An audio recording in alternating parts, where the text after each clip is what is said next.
In the garage of Dr. Frank Conrad, on November 2nd, 1920, the first scheduled pre-advertised radio program in the United States went on the air.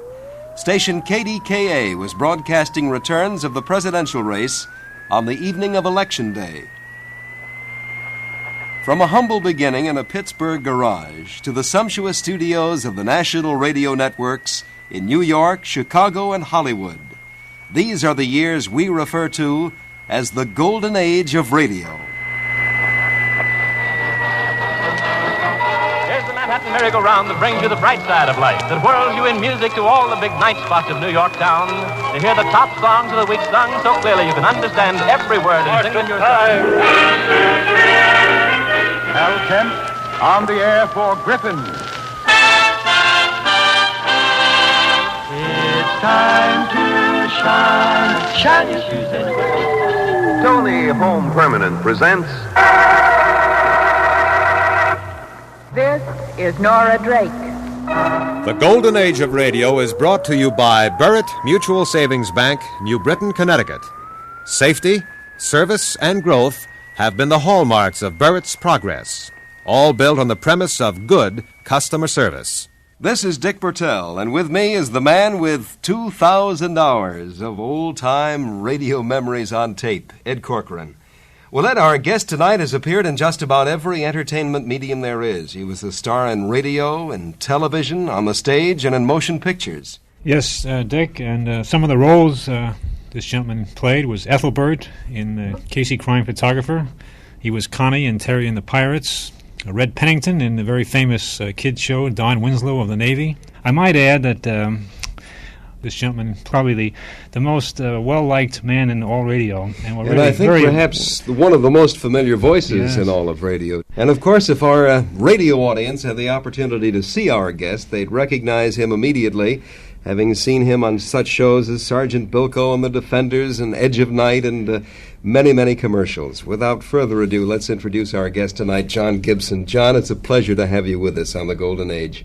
Well, thank you. I think I'm happy to be here, but I'm a little nervous. You know, this is something that really amazes me.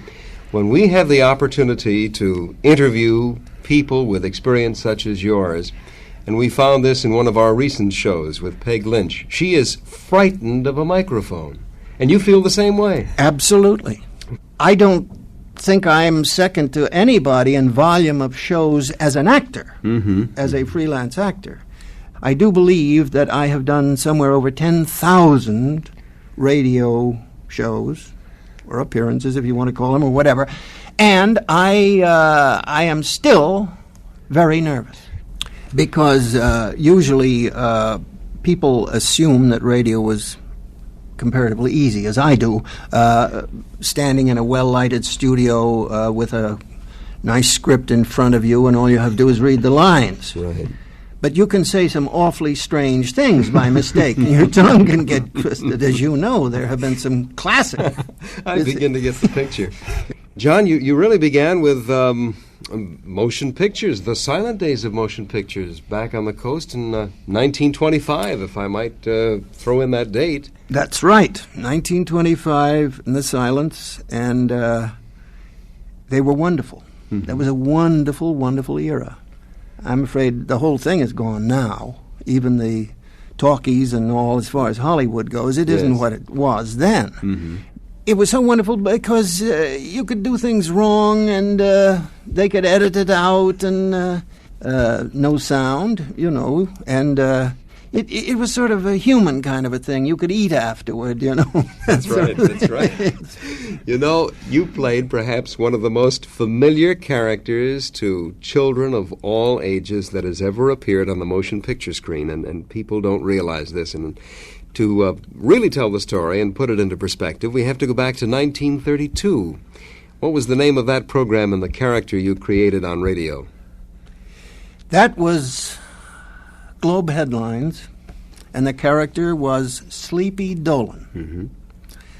Hardly anyone now living will ever remember that. But Sleepy was a newspaper photographer, and he was a funny character, and it started me in radio, As a result, for example, Disney used me in Snow White and the Seven Dwarfs. You were Sleepy. That's right. Not only were you the voice of Sleepy, most people don't realize this. Until a few minutes ago, I didn't realize this. You were the actor.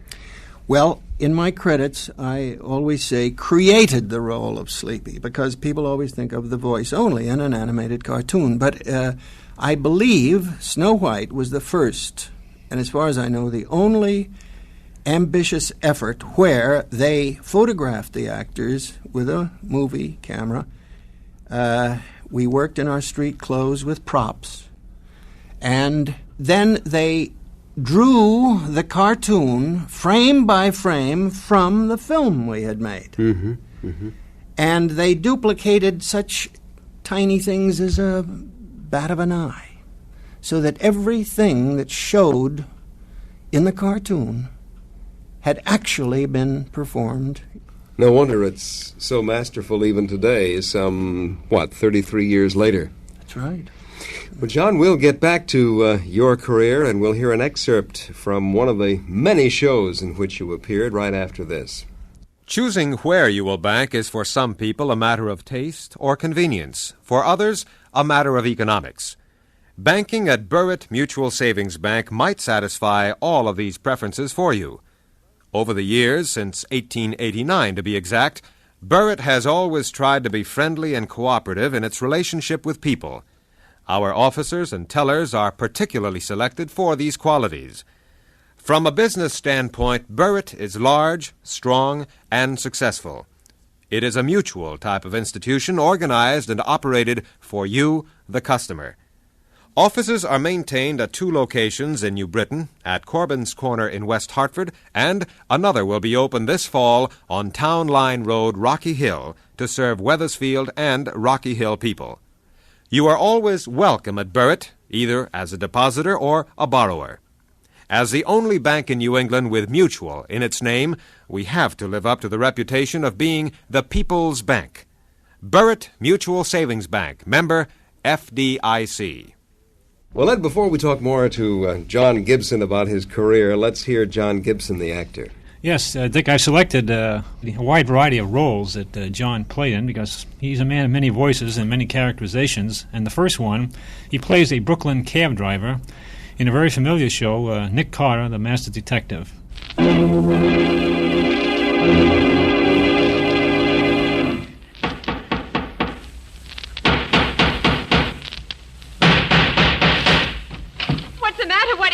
Another case for Nick Carter, Master Detective.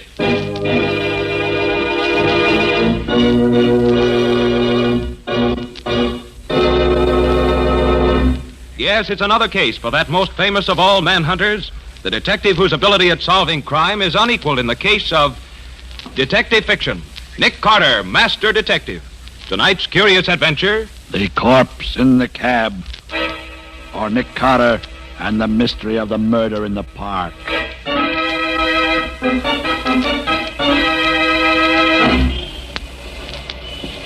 Taxi! Taxi! Mr. Ramsey, you are very kind indeed to take such an interest in this problem. My dear fellow, I consider it my civic duty. Taxi! Here's a cab now. Yes. Okay, gents, make it snappy. We're blocking traffic. All right. You get in first. My party, you know, my party. Thank you. Where to, gents? I guess the quickest way to get there is through the park. Yes, drive through the park. I'll tell you where to turn. Okay. I believe it is on West 54th Street. And there's a flag out there. Excuse me, driver. Yeah? Do you mind if I shut this glass partition between us? Go right ahead, boss. You're paying the fare. Here, let me do it for you.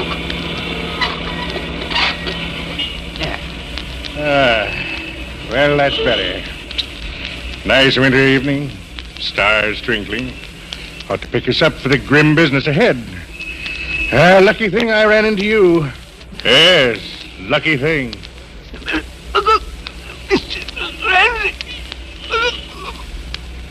Just my little way of keeping air out of the windpipe. There you are, my dear fellow. Mighty lucky thing I ran into you tonight.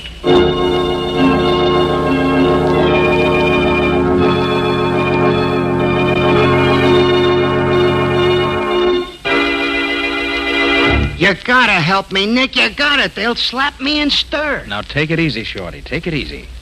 And tell me again exactly what happened. Like I said, two guys hailed my cab. One of them says to drive through the park. He'll tell me where to turn out. And when you got out of the park? The one guy opens the petition again and says to pull up. He's getting out.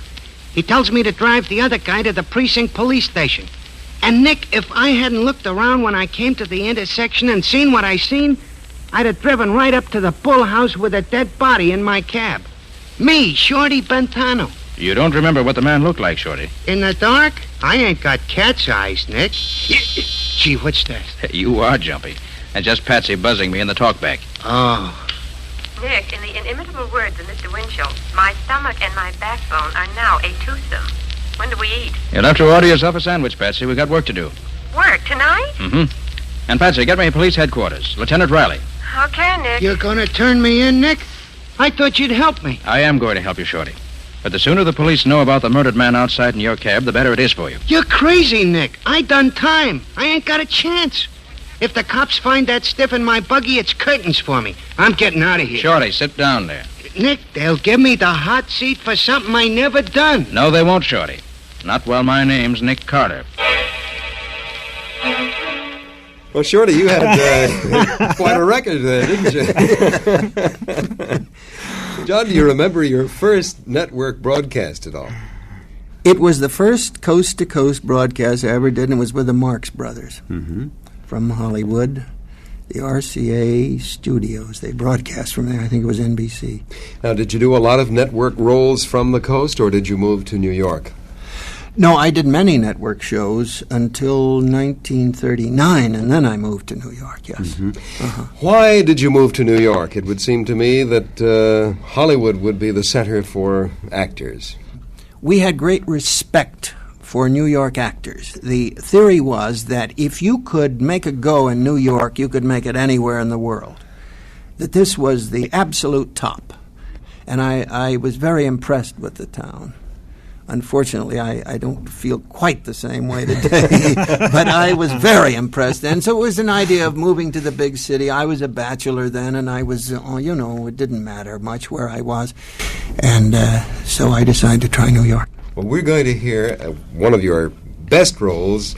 As a matter of fact, Ed, you're the historian here. How long did John Gibson play Ethelbert in Casey Crime Photographer? I would guess about 11 years. Is that right, John? I say 9. Stott Cotsworth, who played Casey 99% of the time, was I think he said 10 or 11. 10 or 11. Either one could be right. Set the scene, will you? This particular show is the one I think that you're most remembered for, because it was that length of time. You played the role of Ethelbert, the bartender, and we'll hear a little piano music in the background. That's right. Herman Chittison, wasn't it? The Blue Note pianist? Herman Chittison first, and then Teddy Wilson later. Well, quite an improvement. The Anchor-Hocking Glass Corporation brings you Crime Photographer.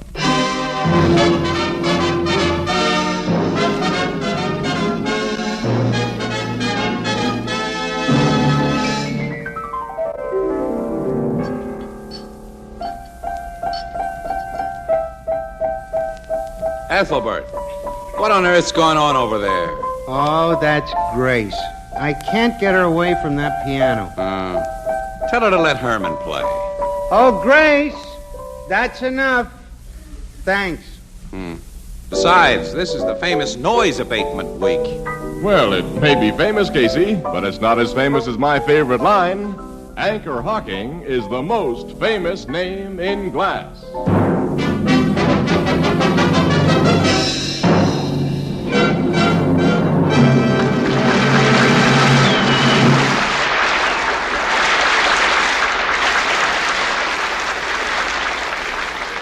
Good evening, ladies and gentlemen. This is Tony Marvin. Every week at this time, the Anchor-Hocking Glass Corporation of Lancaster, Ohio, and its more than 10,000 employees bring you another adventure of Casey, Crime Photographer. ace cameraman who covers the crime news of a great city. Written by Alonzo Dean Cole, our adventure for tonight, King of the Apes.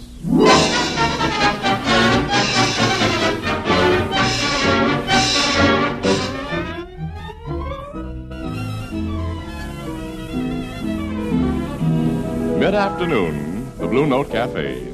Leaning comfortably on the bar are Casey and Ann Williams. And behind the bar, it's Chief Custodian Ethelbert. You and Miss Williams are going to the circus tonight, huh, Casey? Yeah, we gotta go, pal. It's an assignment. Every year, Ethelbert, he's found an excuse to go to the circus. You think I like to go to the circus, honey? Well, if you don't, you'd better reserve yourself a chair in the old men's home. She's right, Casey. Any guy who can't enjoy the circus is slipping, and fast. I love the clowns and the elephants. I still like the brass bands and the peanuts and popcorn. Well, I go for the lady bareback riders and the lady acrobats and the lady... That's enough. Well, I just wanted to establish that I'm not slipping, Annie. I'm simply matured, that's all. What kind of assignment you two got at the big show? Principally, we're covering the feature act, King of the Apes. They say that's swell. According to pictures on the billboards, that fella, the king, keeps 20 or 30 giant gorillas under his complete control. Now, circus posters sometimes exaggerate a little bit, Ethelbert. The 20 or 30 giant gorillas are really 6 orangutans. And their trainer isn't the king. His name is King.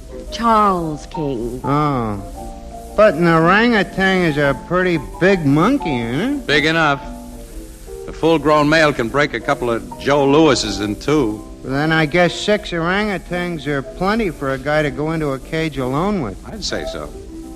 Well, we better get over to the circus, Annie. It's nearly time for our date. Yeah. I thought you said you were going to the circus tonight. We're interviewing Mr. King after the matinee performance. We're seeing the show tonight. Oh. Well, so long, pal. So long, Ethelbert. Have a good time, and don't let him lock you up in the monkey cage. Nuts to you, pal, and so long. So long, Casey. And nuts to you. Well, John, it's a great role, and it's great to hear Ethelbert again. We'll be back in a moment. Susie, hand me the phone book, will you please? What are you looking for, Kathy? Banks. Savings banks. Let's see. Here's one in the yellow pages. Burritt Mutual Savings Bank. Main Street, New Britain. Slater Road, New Britain. Corbin's Corner, West Hartford. Compounds dividends monthly. Pays day of deposit to day of withdrawal interest. Certificates of deposit at 6% for 2 years and 5 3/4% for 1 year. You want to start a savings bank account, Kathy? Yes, and definitely at Burritt. Why Burritt? Because it's a mutual bank, Susie. It's working for us. You own part of it if you're a depositor, and its profits go to you. Say, can I start an account there with you, Kathy? Gosh, I'd love to have a bank working for me. John Gibson is our guest tonight, and we are reviewing that golden age of radio, and certainly a golden career during that age. John, let's talk about some of the early successes that you had when you came to New York. Were you able to move right in? You certainly had a reputation behind you. Yes, that's true. Yes, it was wonderful in New York because I did go to work right away, and I worked very hard and very long, and did almost broke records for volume of work. You did so many shows that at times I guess you were really literally traveling from one studio to another. We used to, it wasn't uncommon, let's put it this way, to do 10 shows in one day, or one 24-hour period. That was because you pre-recorded 5 episodes of a series, usually 15-minute episodes. You would record most of the day to make all of the recordings for the next week. And then in the evening you might record 5 again of another series. So 10 shows in a day. It was no great record. Many people did it. My record, I think, was 7 separate shows on 3 or 4 different networks in one day. And it included everything from Crime Photographer to a show with Dean Martin and Jerry Lewis, to a thing about Babe Ruth, to narrating something for the community chess program, plus a couple of episodes of daytime soap opera type things. Now, what about rehearsals? How did you get a chance to rehearse, for example, if you were traveling from one show to another? Well, the union rules were that you had to hire a stand-in if you couldn't be there. So you hired another actor, and you paid him to be there and to play your role. And sometimes you had 2 or 3 actors stationed around town playing roles for you. And so I had to get out and run like mad across town and run into the studio and grab the microphone and my script and go on the air. It was frightening. Also, John, you're somewhat of a comedian. Maybe we haven't mentioned that yet, but we have an excerpt here, Dick, the Milton Berle show, where John gets a few laughs from the audience. And I suppose it must have been delightful to get out of some of these heavier roles, John, and just let yourself go in front of a live audience, was it? It was, because there is nothing to me like comedy. But I was confined to heavy dramas usually. You wouldn't think so from what you've heard tonight, but I did do a lot of heavy dramas, and I had a sort of side career that was very profitable and very successful in its way of doing comedy on radio, along with the dramatic shows. And let's listen to Milton Berle in this excerpt in just a moment. Ladies and gentlemen, this announcement is for the special attention of the Weathersfield and Rocky Hill residents. Burritt Mutual Savings Bank will open a new branch in your area this fall. A bright new office, staffed by people from Rocky Hill and Weathersfield, will open in the Charles Schneer Shopping Center on Town Line Road in Rocky Hill. This center is just south of the Clambox restaurant at the border of your 2 towns. Caldor's has already opened there. Watch for announcements of this opening. Remember, Burritt Mutual Savings Bank, the bank that has mutual in its name and where you, the depositor, own the bank.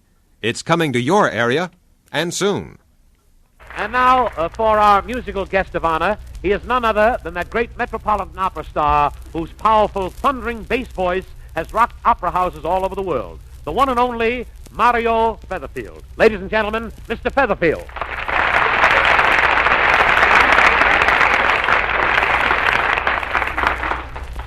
Thank you, Mr. Berle.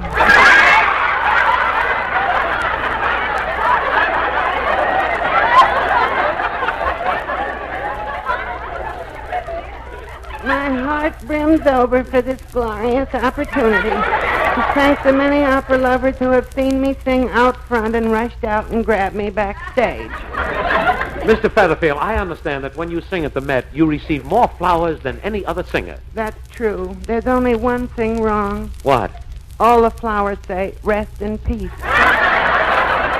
Mr. Featherfield, how did you get your start in opera? I was assistant to Lawrence Tibbett. He couldn't get along without me. He couldn't? No. Remember when Tibbett used to sing, Pretty Pagliacci? You were with him? Who do you think tickled him? Mr. Featherfield, hearing you talk, isn't your voice a little weak for opera? Oh, I was holding back. You were, hey? You were holding back. In Tristan and Isolde at one place, I yelled for Isolde.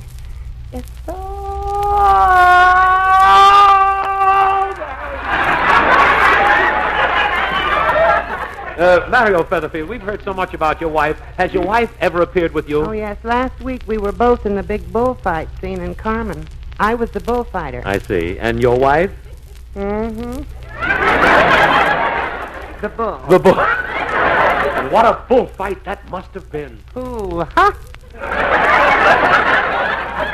What a fight. The bull came charging low, and the fight was all over. Well, what happened? It was the first time in the history of Carmen that the bullfighter won on a foul. Thank you very much, Mr. Featherfield. Thank you very much.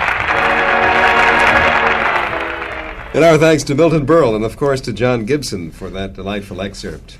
I want to remind our listeners that they are listening to the Golden Age of Radio from WTIC in Hartford, Connecticut. I'm Dick Bertell. With me is the co-host of this program, the man with more than 2,000 hours of old-time radio memories filed away in his attic and in his cellar, In and my on garage. tape, in the garage at Corcoran. And our special guest tonight is John Gibson, one of the great names in radio and in television today. As a matter of fact, John, if I might just pause to talk about your current career, you're very active in TV, especially commercial work. That's right. Practically nothing but commercials right now. And there is a word called residuals, I understand. Yes, It's a very there's pleasant something word. like that. I vaguely remember getting checks. You know, I do want to get to our next excerpt, and certainly we want to talk about this era of radio, and that, of course, is the children's serials. You appeared as Red Pennington in Don Winslow of the Navy. Right. I listened to you faithfully every night. Never thought I'd have the opportunity to meet you. And I listened to you as Connie and Terry and the Pirates. Were those shows fun to do? Were they as much fun to do as they were to listen to? Yes. If there ever was a relaxed moment free of tensions and nerves, it was the series that you went on and on with for maybe 2, 3, 4, 5. Terry and the Pirates, I played Connie 6 years, I believe. And I think 2 or 3 years of Don Winslow. And you got so pretty well established and relaxed in those things, yes. And they were fun. They were wonderful fun. Well, of course, it was great escapism for everybody in those days, as television is today. Yes. And we're going to hear from Terry and the Pirates and Connie. Terry and the Pirates.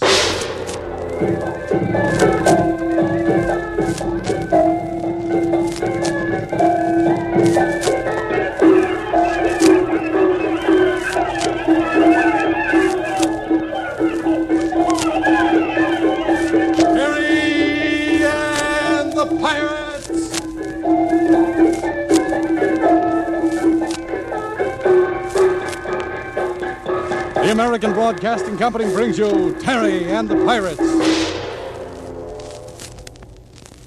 You know, it's a strange thing about young Terry Lee and his pals. They can get into more trouble, into more exciting spots, and battle their way out and have more fun doing it than anybody ever knew. Yes, and they use their heads, too, as well as their fists. And you'll find them laughing as they fight on this great, thrilling summertime action show. And so, across the world to ancient China, and the start of a new adventure, Escape in August. Terry Lee, together with Pat Ryan and their friends, went to the Chinese mountains to recover an amazing radio invention, stolen from them by the dreaded Dragon Lady. And now, after days of difficulty, Pat and Terry have the little radio device with them. But all is not so certain, for these two daring Americans are hiding under a pile of hay in a Chinese wagon. They're trying to escape to Chongqing to get away from the Dragon Lady. But now the wagon is halted on the road. And as Terry moves a bit of the hay that covers him, he can see back down the mountain road. There's a car coming, Pat. Huh? It must be coming from Wutong. Coming from... Hey, Terry, what do you suppose this is? It's the car from the Dragon Lady's place. Might have figured that much. Well, fella, they're not going to drag us back to Wutong without a fight. You still have that gun you took from... Yeah, I got it. And you keep that radio transmitter close to you. Hey, what about Connie? Well, what can he do? Yeah, that's so. He's up front. He doesn't know we're under all this hay back here anyway. Better let him stay up there on the driver's seat. After all, nobody's after Connie. The DL told him he could go. Uh-oh. Here comes trouble, fella. Yeah, plenty of trouble. Guess who's in that car? I don't have to guess. It's Mr. Keel. Yeah, and somebody else.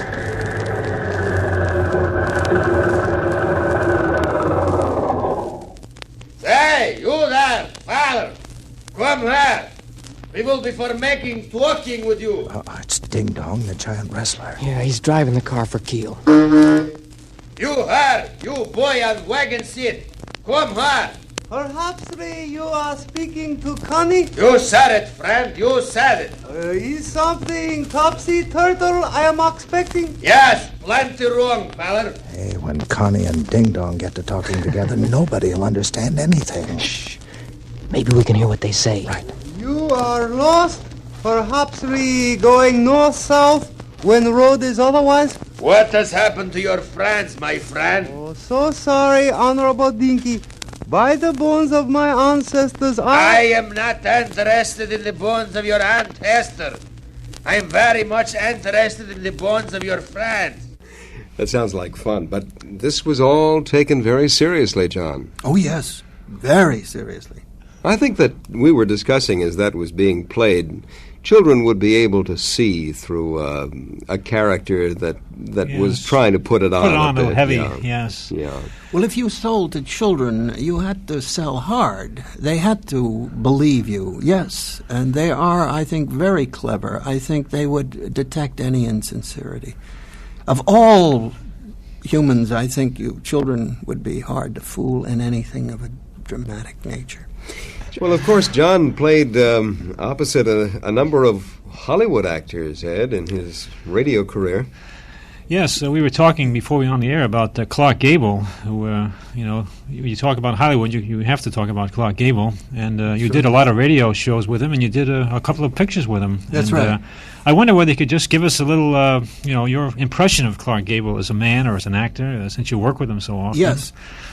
First, let me say that I can speak of him in the highest possible terms. I think he was very much a man's man and very much a gentleman and one of nature's noblemen, as they say, but I think he was a very fine person. The thing that people seem to be shocked when I say it is that, in my opinion, he was a shy man. You don't associate that with the characters he played, but I think that he was very shy unless he knew somebody very well. He was retiring and shy. This I firmly believe. This is my slant on him. Mm-hmm. I worked with him many times in many different broadcasts. Oddly enough, people don't think of Gable in connection with radio, but he did many appearances on radio. Yes, I've got quite a few of them. I have one with Red Dust he did, and I have him on the Lux Radio Theater, and quite a few others. We're going to turn to one of the great anthology series of radio, and a starring role for you, John Gibson, right after this. Have you ever heard of the Burritt Mutual Savings Bank and wondered where it got its name? If so, you may be interested in this explanation. The Burritt is in recognition of one of this area's most noteworthy citizens of the 1800s, Mr. Elihu Burritt, the learned blacksmith. Elihu Burritt was a self-taught linguist, a patriot, and peace emissary who served his country here and abroad. The mutual came from the fact that the bank is owned by and operated for its depositors. There are no stockholders in the bank. Established in 1889, the bank has served generations of depositors and borrowers in central Connecticut and is today a large, strong, and successful institution. When you save at Burritt, you commemorate the glorious past, you profit from the successful present, and share in the promise of an eventful future. Burritt Mutual Savings Bank, a proud mutual savings bank, 2 offices in New Britain, 1 in West Hartford, and another to open this fall for the Wethersfield, Rocky Hill area. Well, the program I was referring to, Ed, was the Columbia Workshop series. Yes, that was one of radio's great series, written, I guess, by Norman Corwin, I believe, wrote a lot of them. And we have one tonight called Man Without a Shadow, in which John is one of the featured players, and also Lorene Tuttle, a little unusual, the role she played. John, you tell us a little about that? Yes, I believe there were something like 14 female roles in this half-hour dramatization, and Lorene played all of them. Amazing, which was not an economy move on the part of the network. It was simply to illustrate her great versatility. And she played all the women, and it was a story like the Faust story, laid in Germany of many years ago. Well, why don't we listen to it now and hear at least some of the voices and also your own in the Columbia Workshop. Today's Columbia Workshop presentation captures completely the flavor of old world theater. Werner Michel has written this play in a style that characterized the original Peter Schlemiel legend. It has a bitter chocolate Central European flavor. It even has an old-fashioned, completely explanatory title, The Man Without a Shadow. Alexander Semler, in composing the music, has done his job in the same conscious manner, using the orchestra with a kind of gaunt good humor. Now let's play it as it might have been played in happier days, at Salzburg, or in the Vienna broadly with old-fashioned inflections and with... We're on the air, Mr. Banda. As if I didn't know. Music, maestro.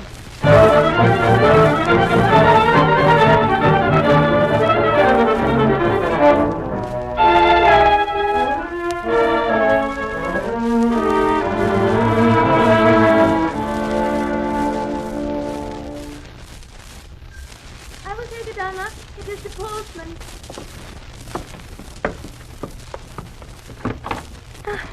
Good morning, Mrs. Snyder. Do you have mail for me? Let me see, mademoiselle. Here's one for your father, and this is for Anna, and... Oh, I'm sorry.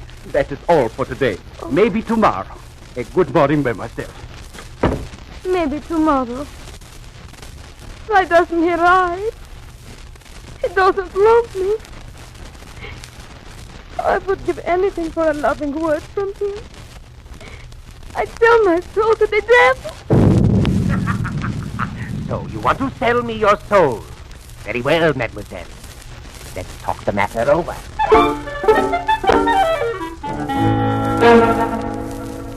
Now, take this medicine, Baron. This will help you. Go away. You will never relieve me for my pains, you crack. Before I take any medicine that you have concocted, I would rather sell my to the devil. Why does everybody in this town want to sell me his soul? I don't doubt, Baron, that you have a very aristocratic one. Perhaps you would go in for another swap? Let's discuss the matter. I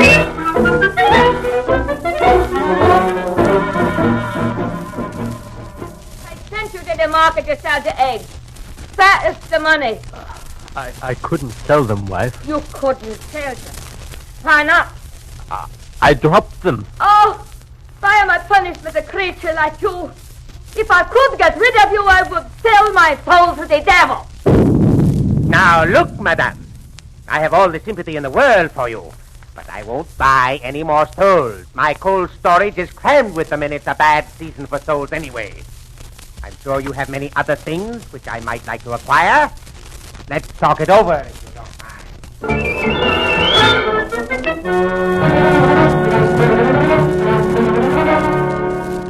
Such was the situation in the town of A. We cannot divulge its full name, of course, for very obvious reasons, when Peter Schlemiel arrived.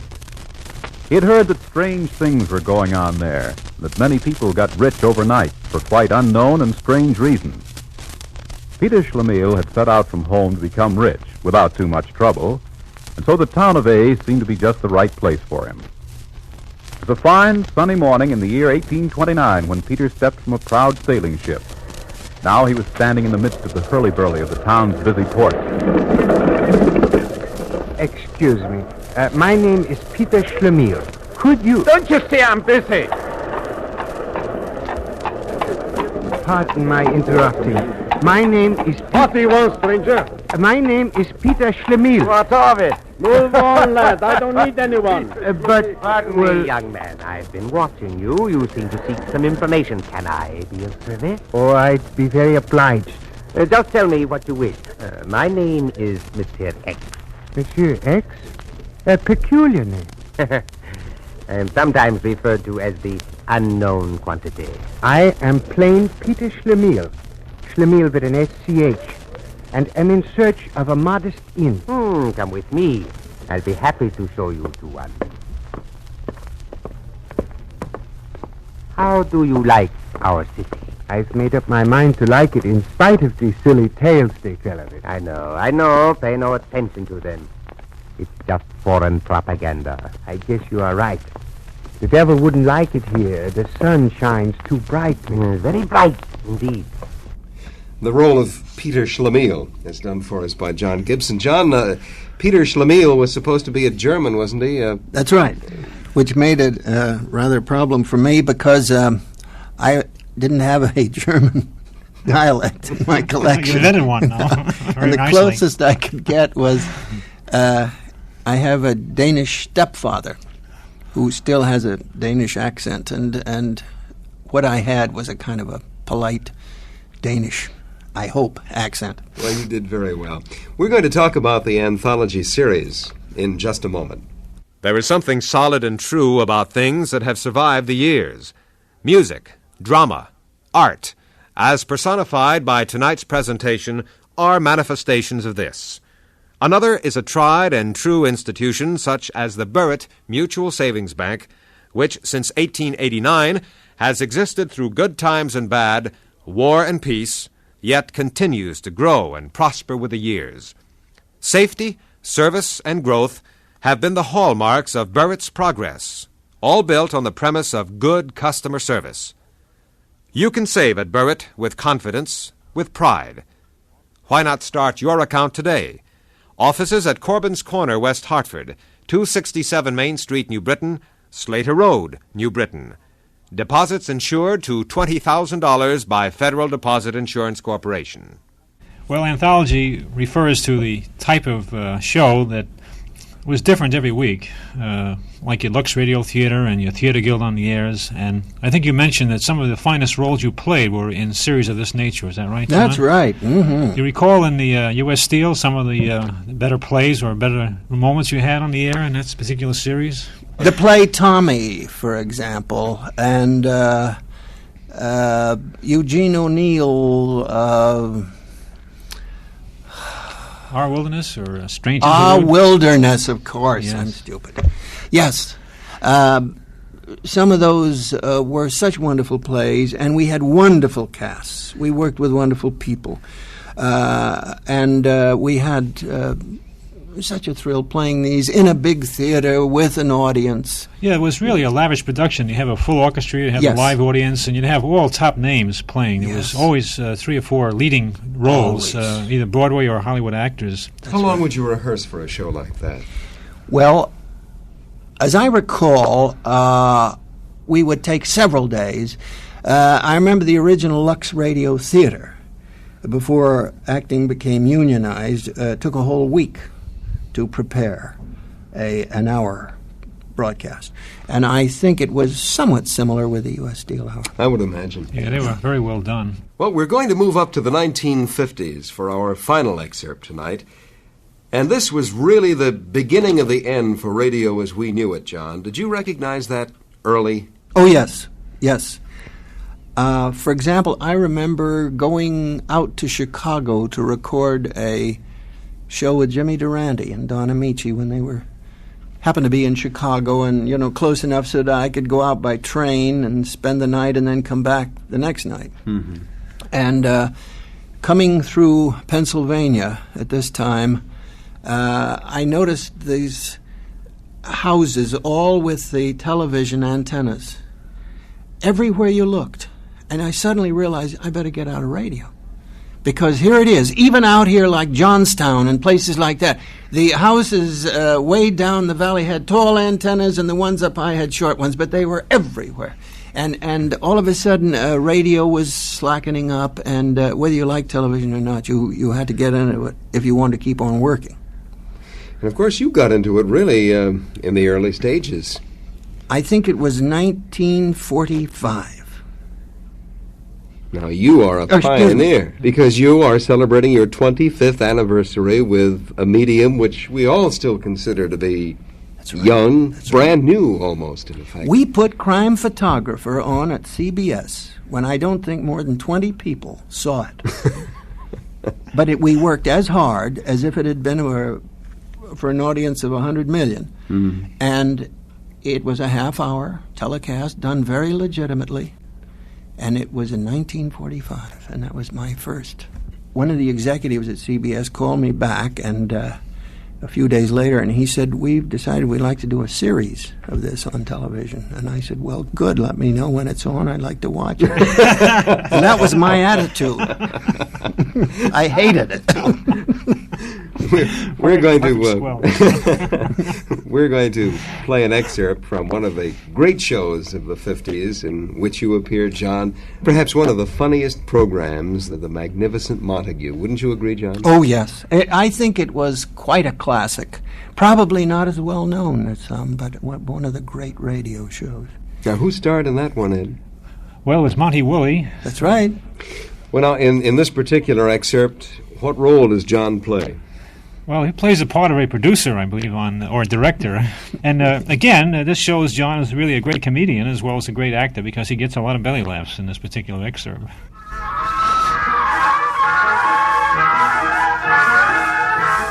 And now back to the magnificent Montague.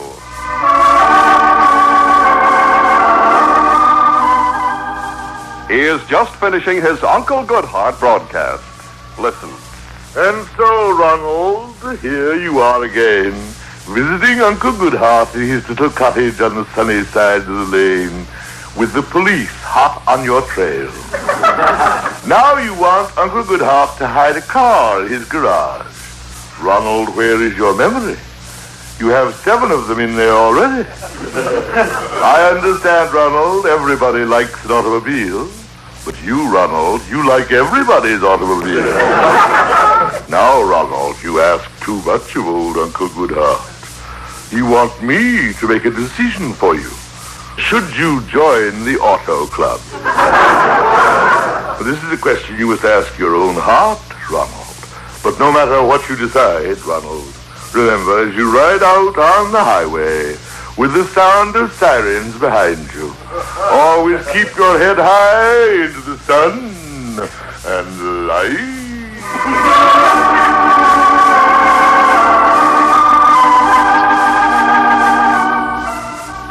And so ends another episode of Uncle Goodhart.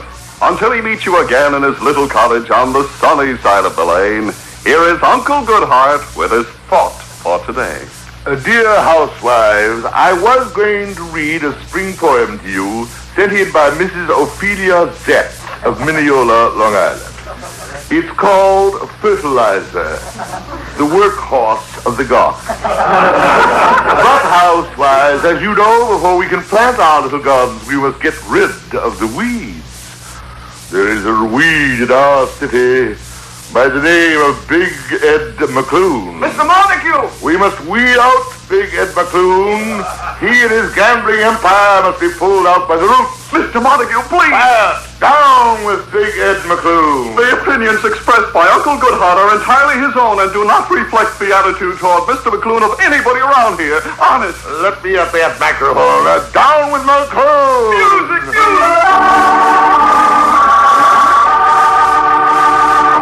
We're off the air. Announcer, how dare you cut it half? Where's Springer, the producer? Oh, there you are, Springer. Mr. Montague, have you gone nuts? Now wait, Springer. Saying things like that about Big Ed McClune on the air. What is that, a new way of committing suicide? Now, Springer, stop carrying on. Well, carry on. You'll be carried out. So, why did you have to... here's our director, Mr. Zinzer. Well, Zinzer, what did you think of the broadcast? Oh, it was a rip-snorting lollapalooza. Thank you, Zinzer. Thank you. Well, buenas noches, Mr. Montague. Buenas noches? Well, Zinzer, you're not in Mexico. I will be in a few hours. Zinzer, you've got to stay here and face it. Shame on you, Zinzer. Hasn't you any spunk? Spunk, schmunk. I'm getting out while the getting's good.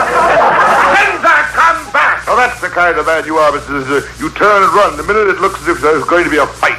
Mr. Montague, I built my whole career around being a coward. This isn't getting us anywhere. I'd better phone the sponsor. I just did.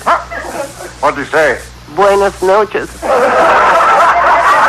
that's the way it is. You're going to leave me holding the bag. You're not going to be left holding the bag, Mr. Montague. You're going to be in it.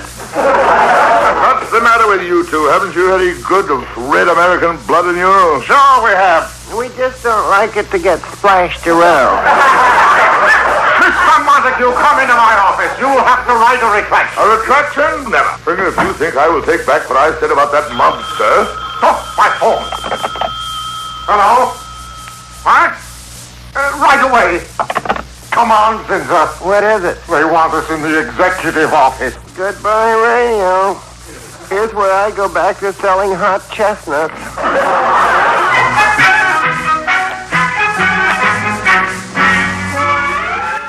That was delightful. And our thanks, incidentally, to Jay Hickison of North Haven, Connecticut, for providing that for us.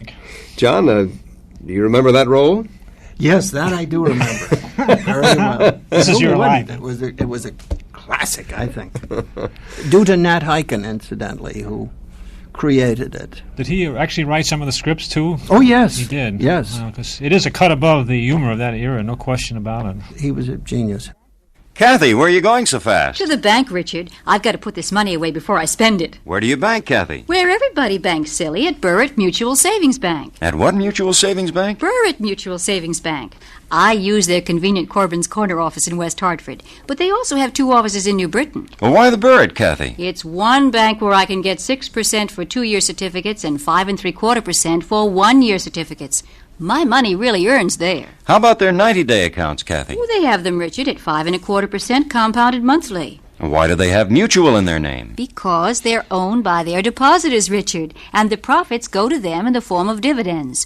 Burritt is the only bank around here with Mutual in their name. Well, take care, Kathy. I've got to get back to work. Where do you work, Richard? At Burritt Mutual Savings Bank. What do you do? I take public opinion polls. How wonderful, Richard. Would you ask me some questions sometime?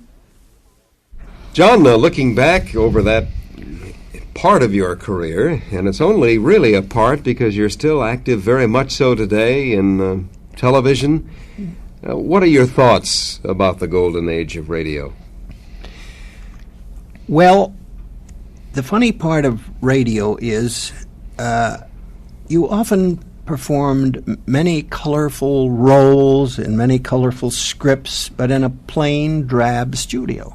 So there's nothing visual to remember. It's all mental. It's all in your memory only. And whereas if you had worked in a motion picture, you might have been out on a set out in the, out in the desert or somewhere, and you would remember it because of that.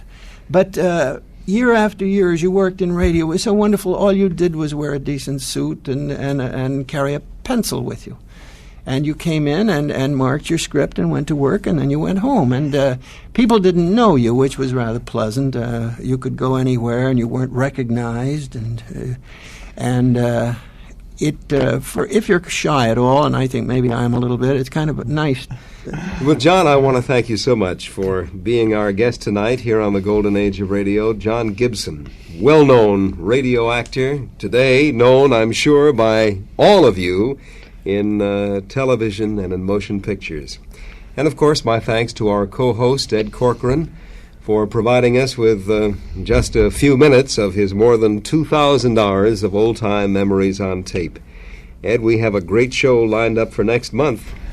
Yes, one of the really big stars besides John Gibson, Rudy Vallée. And we're going to not only trace the career of Rudy Vallée, but in so doing, we're going to develop the whole story of radio from the very beginnings. This has been the Golden Age of Radio, brought to you by Burritt Mutual Savings Bank, New Britain, Connecticut. Safety, service, and growth have been the hallmarks of Burritt's progress, all built on the premise of good customer service. The Golden Age of Radio is produced by Brian Hartnett. The engineer is Bob Shirego. This is Dick Bertel. Good night.